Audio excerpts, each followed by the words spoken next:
Assalamualaikum warahmatullahi wabarakatuh. Bismillahirrahmanirrahim. Kita bertemu lagi di Tadabbur Center, insya-Allah.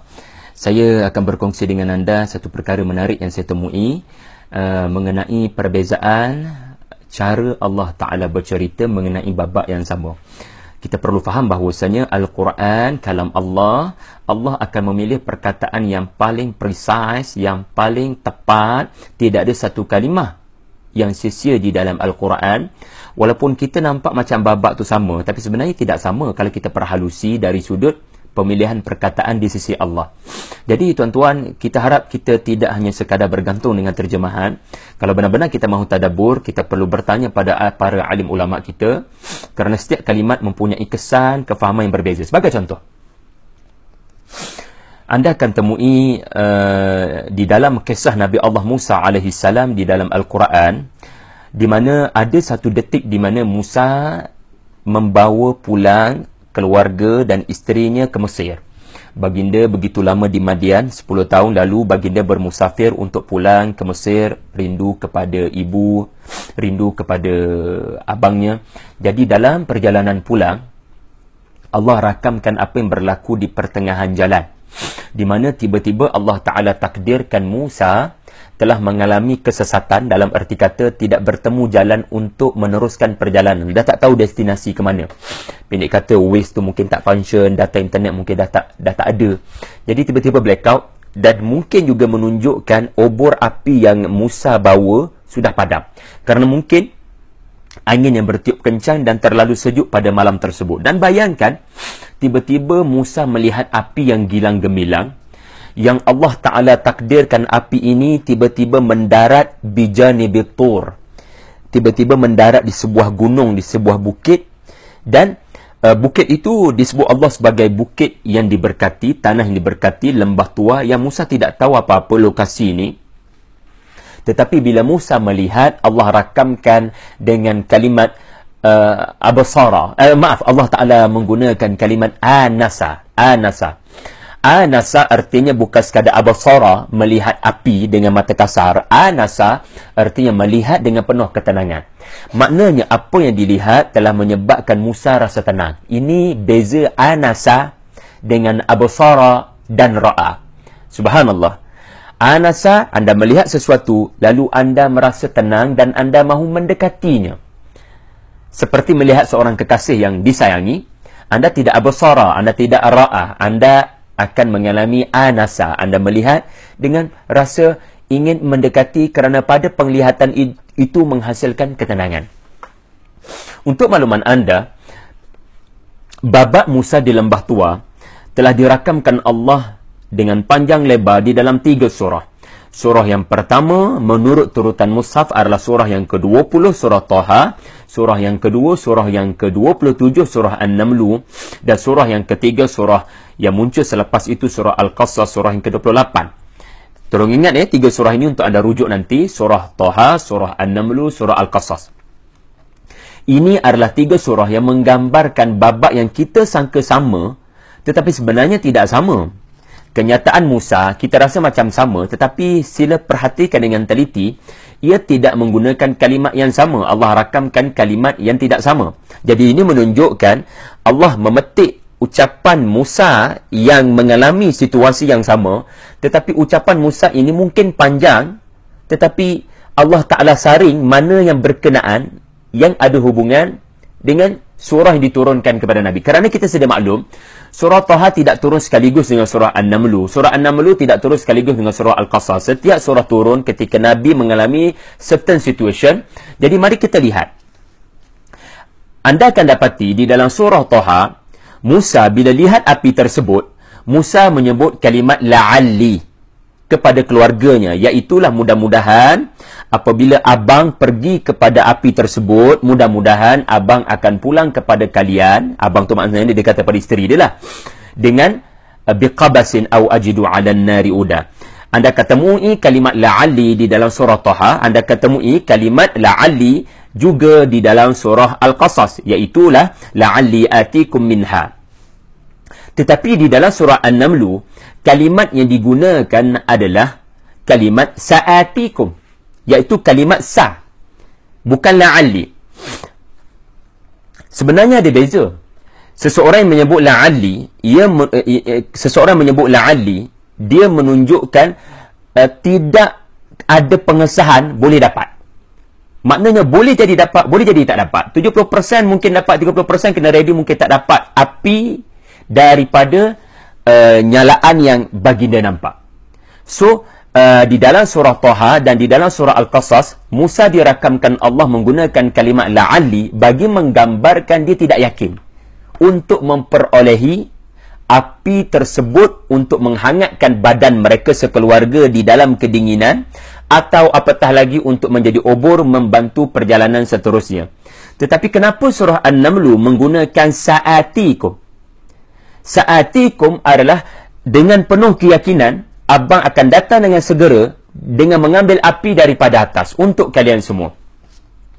Dr. Fadil Saleh As-Samirai, Masya Allah, menemui sesuatu yang sangat kita hargai, di mana beliau menyatakan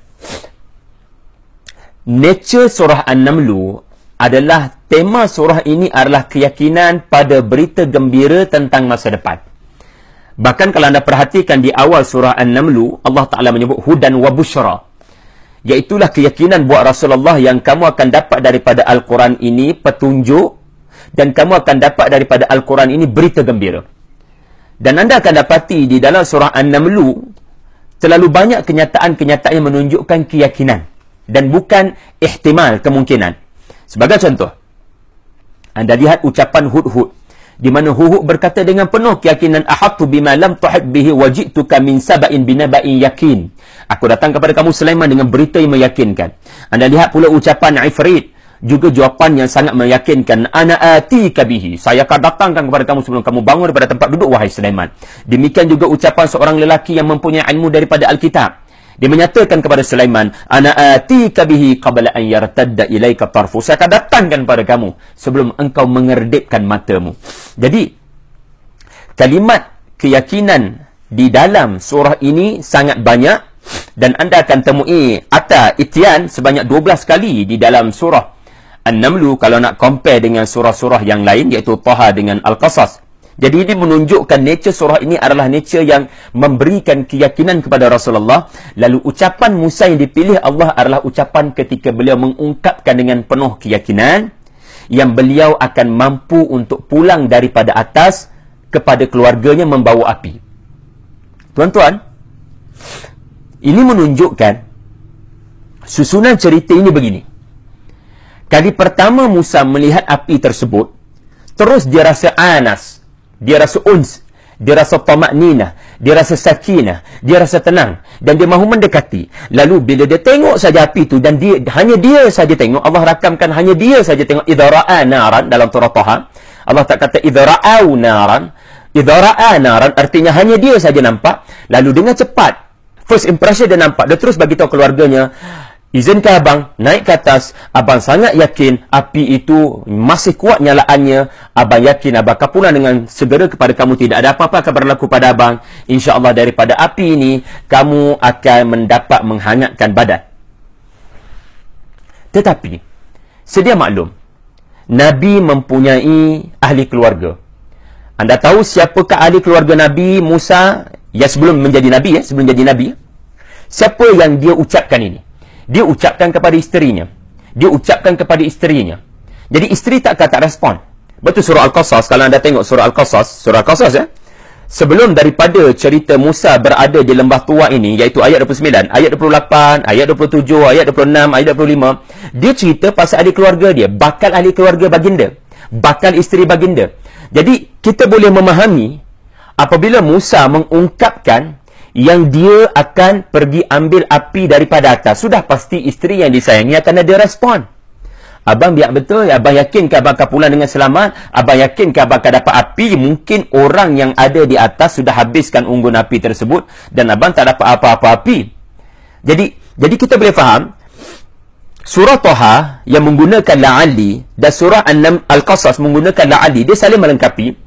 Surah Taha menyatakan secara umum, di mana bila isteri mula bertanya soalan tersebut, menimbulkan kebimbangan tersebut kepada Musa, ia menyebabkan Musa menyebut la'alli atikum minha biqabasin. Tak apa. Abang harap mudah-mudahan, dia dah mula tak yakin, mudah-mudahan abang boleh ambil sesuatu daripada api tu. Biqabasin artinya, abang boleh ambil sesuatu daripada api tersebut. Tetapi isteri mungkin respon lagi. Abang pemimpin musafir perjalanan ini. Apa-apa jadi pada kami, siapa akan bertanggungjawab? Apa-apa jadi pada abang, siapa akan bertanggungjawab? Jadi Musa mula merasakan masalah keselamatan dirinya ataupun masalah keselamatan keluarganya. Maka dia mengekalkan kalimat la'alli yang umum di dalam surah Taha, tetapi dia khususkan dalam surah Al-Qasas, di mana Musa mula menenangkan isterinya begini, yang kalau tak dapat api pun tak apa, jazwah pun tak apa. Jazwah pun tak apa, iaitulah, jazwah adalah kayu api yang sudah lama terbakar, yang sudah tidak lagi menyala. Bukan orang panggil, As-Samirai panggil narun bila lahab. So, tuan-tuan kena ingat 3 kalimat ni, iaitulah jazwah, api yang sudah tidak lagi menyala, tapi masih lagi boleh kita ambil kayu api yang masih lagi hangat, masih lagi berbara. Syihab yang digunakan di dalam surah An-Namlu merujuk kepada nyalaan yang masih lagi menyala-nyala, kayu api yang masih lagi berminyak dan masih lagi menyala. Ataupun obor kepada kayu api tersebut masih lagi bersifat obor. Minta maaf tuan-tuan. Ataupun syihab, dan satu lagi kalimat adalah qabsun. Qabsun adalah apa jua yang diambil daripada api. Ayu syai'in yu'khadh minan nar. Ayu syai'in yu'khadh minan nar. Api yang Musa nampak, sesuatu yang diambil daripada api, namanya qabsun. Namanya qabsun. Iqtibas artinya mengambil sesuatu daripada sesuatu yang lebih besar. Mengambil sesuatu daripada sumber, namanya copy and paste, namanya iqtibas. Jadi, sesuatu yang diambil daripada api boleh jadi sama ada dua saja. Sama ada jazwah ataupun syihab. Sesuatu yang diambil daripada api, kalau sudah tidak menyala tetapi masih lagi ada bara, itu namanya jazwah, jamrah. Tetapi kalau masih lagi menyala dan nyalaannya itu masih lagi gilang gemilang, dia boleh jadi obor dalam perjalanan, itu namanya syihab, tuan-tuan. Jadi Allah Subhanahu wa ta'ala merakamkan Musa menyebut syihab dalam surah An-Namlu dan menyebut jazwah dalam surah Al-Qasas. Dan telah saya nyatakan tadi, surah Al-Qasas adalah justifikasi Musa untuk menenangkan isterinya dan mungkin keluarganya yang tidak begitu yakin yang Musa akan pulang dengan membawa sesuatu. Musa akan pulang dengan tangan kosong. Jadi kalau kita susun ikut kronologi, surah An-Namlu terlebih dahulu, first impression nampak api, dia satu benda yang meyakinkan, tetapi bila sudah ada soal jawab daripada isteri, dia telah menyebabkan Nabi Musa menggunakan struktur ayat dalam surah Taha. Dan bila ada soalan lagi daripada isteri, Musa menenangkan mereka dengan surah Al-Qasas, iaitu jazwatin minan nar. Subhanallah. Tetapi bukan setakat itu saja, tuan-tuan.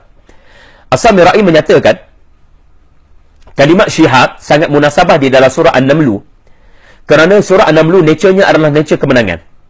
So, sifat kemenangan adalah sesuatu yang tidak boleh dipadamkan.